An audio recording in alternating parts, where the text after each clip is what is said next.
Hello, dear students. Again, I am here with 10th class. तो आपको मैं 10th class का रिफ्रैक्शन और refractive index, specially refractive index का बेसिक कॉन्सेप्ट एक्सप्लेन करूंगी और उस पर न्यूमेरिकल कैसे बनता है वो आपको एक्सप्लेन करूंगी. So we are coming here with our main topic, that is we have to understand what is refraction. What is refraction? You know, refraction is a bending of light. Now एक common criteria है कि light bend हो रही है तो क्यों bend हो रही है ना. अभी तक हम पढ़ रहे थे कि लाइट बाउंस हो रही है, अब हम पढ़ रहे हैं लाइट बेंड हो रही है. लाइट क्यों बेंड हो रही है, उसका एक बेसिक कॉन्सेप्ट है, due to variation in optical density.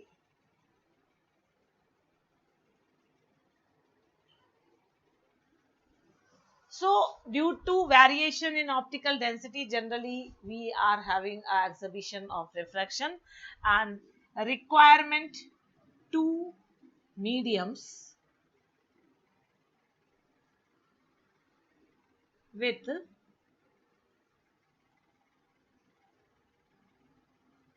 different densities.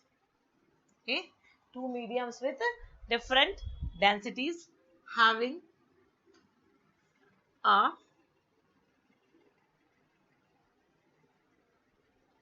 separating interface. So we are having two mediums and both mediums are having different densities, and these two mediums we are having a separating interface. A light ray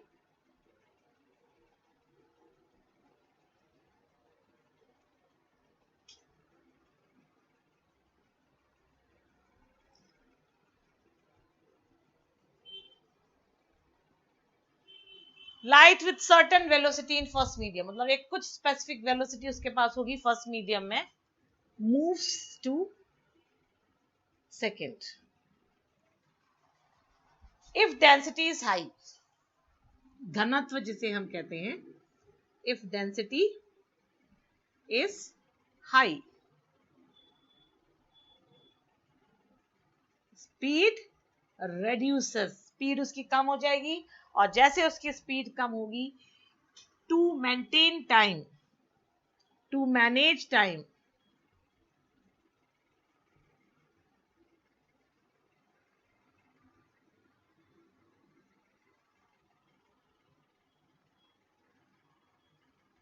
now you see there is one value coming here. So this light, it is having highest speed, सबसे ज्यादा speed इस light की है, और चूंकि speed सबसे ज्यादा है तो जब ये एक मीडियम से दूसरे मीडियम में जाएगी तो दूसरे मीडियम की डेंसिटी ज्यादा होगी, तो ऑब्वियस सी चीज है कि उसकी जो स्पीड है वो कम हो जाएगी, तो उसी डिस्टेंस को कवर करने में उसे ज्यादा समय लगेगा. वो समय बचाना चाहती है तो वो क्या करेगी, it bends to take a shortcut. And ये जो फिनोमेना है इसको हम बोलते हैं रिफ्रैक्शन. अब इस रिफ्रैक्शन को इंडिकेट करने के लिए we are having one term that is called refractive index. But the word itself, index मतलब इंडिकेट करना, कोई मीडियम कितना रिफ्रैक्शन शो करेगा, इसको एग्जिबिट करने के लिए हर एक मीडियम का एक यूनिक रिफ्रैक्टिव इंडेक्स होता है, और इस रिफ्रैक्टिव इंडेक्स को हम जनरली n से रिप्रेजेंट करते हैं, और ये हो जाता है हमारा sine i upon sine r. और ये sine i upon sine r का दूसरा नाम भी है जिसे हम स्नेल्स लॉ के नाम से जानते हैं, ये हमारा लॉ ऑफ रिफ्रैक्शन के नाम से है. एक और फॉर्मूला है इस रिफ्रैक्टिव इंडेक्स का,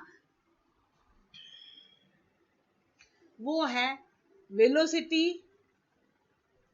in air slash vacuum divided by velocity in medium.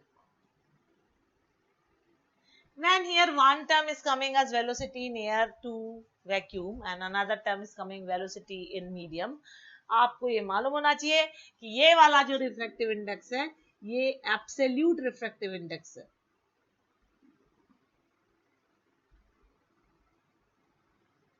Absolute refractive index है।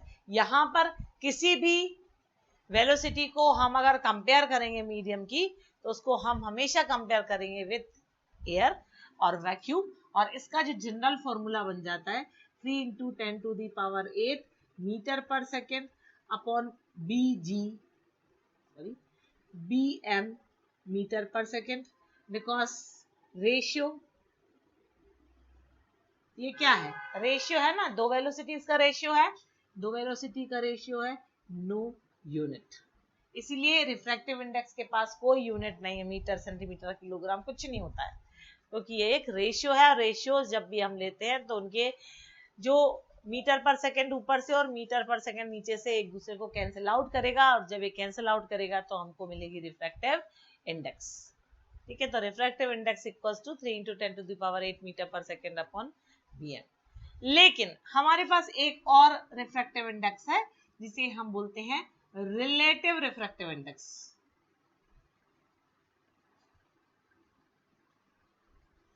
जब हम रिलेटिव रिफ्रैक्टिव इंडेक्स, बेटा ये बहुत इंपॉर्टेंट फॉर्मूला है और बहुत इंपॉर्टेंट डेफिनेशंस हैं, और आपको एमसीक्यू रीजनिंग और otherwise you may get them in our numerical part. Okay, relative refractive index में it can be represented as n equals to velocity in first medium to velocity in second medium। Means हम इसमें दो velocities को compare कर रहे हैं दो अलग अलग मीडियम में। ये तो कांस्टेंट है, this part is constant, this value is always constant fundamental quantity it is. So now we are coming to velocity in first medium to velocity in second medium, velocity in first medium to velocity in second medium 1 and 2, you will get here velocity in first medium to velocity in second medium।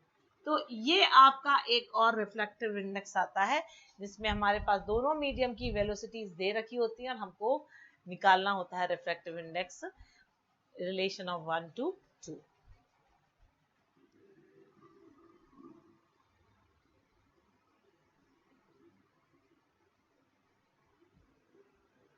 ठीक है, now you see, अब अगर हम इसमें ये लेके चले refractive index जो है हमारा, एक फॉर्मूला आपने पढ़ा था v equals to nu lambda करके 9th क्लास में, v equals to nu lambda, this formula we have studied in 9th class for sound chapter में हमने ये फॉर्मूला पढ़ा था, और इसके हिसाब से हमारे पास हो जाएगा ये nu1 lambda 1 divided by nu2 lambda 2।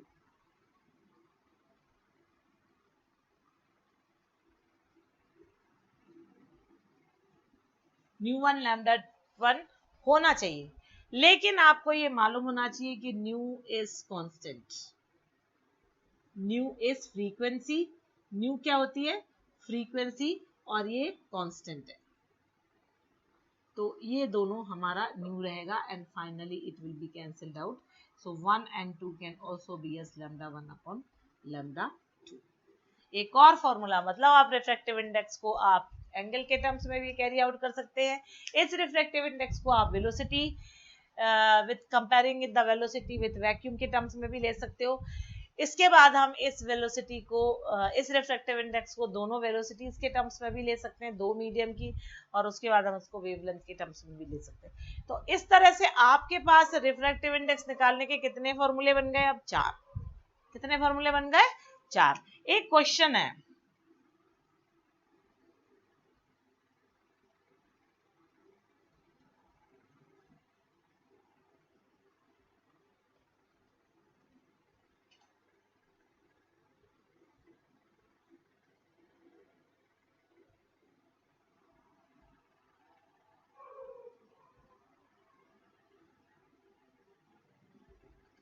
दोनों एंगल दे रखे हैं, रे moves with angle of incidence 45 degree and angle of refraction 30 degree. What will be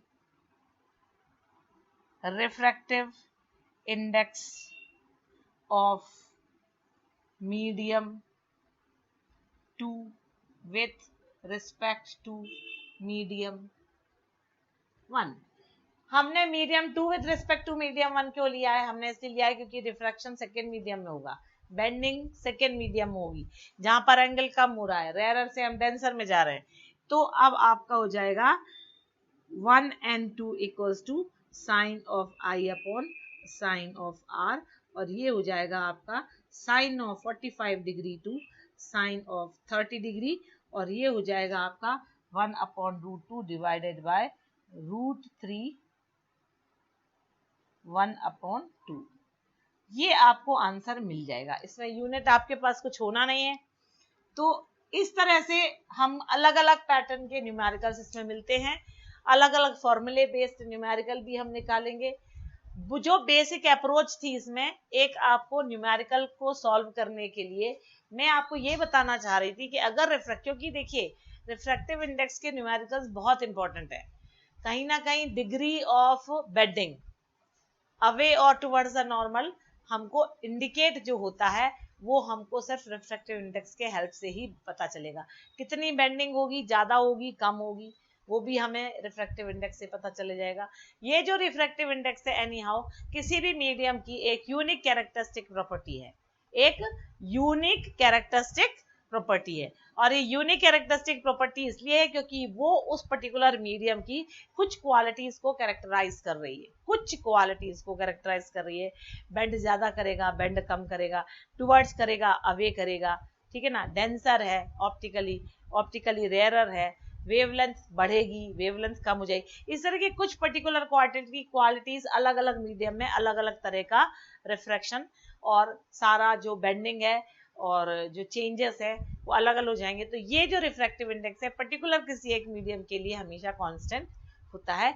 आपको एक चीज और ध्यान रखना है इसमें कि जो मैंने स्पीड ऑफ लाइट लिया 3 × 10⁸ मीटर पर सेकेंड, ये भी एक कांस्टेंट क्वांटिटी है. इट विल नॉट वेरी, ये चेंज नहीं होगी, है ना. तो अब आप देखो कि सिंपल सी चीज है. मैंने एक छोटा सा पार्ट रिफ्रैक्शन डाला था और उसमें मैंने आपको समझाया था कि लाइट रे जो है एक मीडियम से जब दूसरे मीडियम में जाती है तो अपने टाइम को मैनेज करने के लिए वो बेंड होती है और शॉर्टकट फॉलो करती है. बेंड होके शॉर्टकट फॉलो करना मतलब अपने आप में एक लिविंग ऑफ ईगो है जो लाइफ में बहुत इंपॉर्टेंट है. So this part I have completed, and this video you can approach and you can get contacted with previous video also, and next video I will be solving the numericals based on refractive index. Thank you for today.